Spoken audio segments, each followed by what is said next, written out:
தமிழ்நாட்டின் நாமக்கல் மாவட்டத்தில் அமைந்துள்ள மிக பிரசித்தி பெற்ற திவ்யமான தலங்களில் ஒன்றாக நைனாமலை ஸ்ரீ வரதராஜ பெருமாள் கோயில் விளங்குகிறது. இங்கிருக்கும் பெருமாளை வழிபட்டால் திருப்பதி சென்று வழிபட்ட பலன் கிடைக்கும் என்பது ஐதீகம். எனவேதான் இந்த தலம் சின்ன திருப்பதி என்று பெயர் பெற்று திகழ்கிறது. இந்த கோவில் முதலில் பல்லவர்களின் காலத்தில் கட்டியதாக கூறப்படுகிறது. பின்னர் ஆலயத்தின் சில பகுதிகள் 17ஆம் நூற்றாண்டில் ராமச்சந்திர நாயக்கர் ஆட்சி காலத்தில் புதுப்பிக்கப்பட்டதாக வரலாற்று குறிப்புகள் தெரிவிக்கின்றன. நைனாமலை என்பது தனித்துவமான அமைப்பை கொண்ட ஒரு மலை. வெளியிலிருந்து பார்க்கும்போது இது சற்று சாய்வாக தோன்றும்.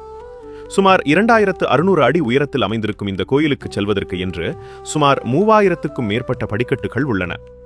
இந்த மலையில் 108 தீர்த்தங்கள் இருந்ததாக கூறப்படுகிறது. ஆனால் காலப்போக்கில் பல தீர்த்தங்கள் மறைந்து போயின.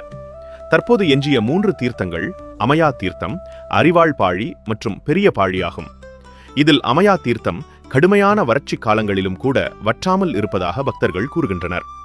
சூரிய பகவான் இங்கு வந்து பெருமாளை வழிபட்டு வரம் பெற்றதாக கூறப்படுகிறது.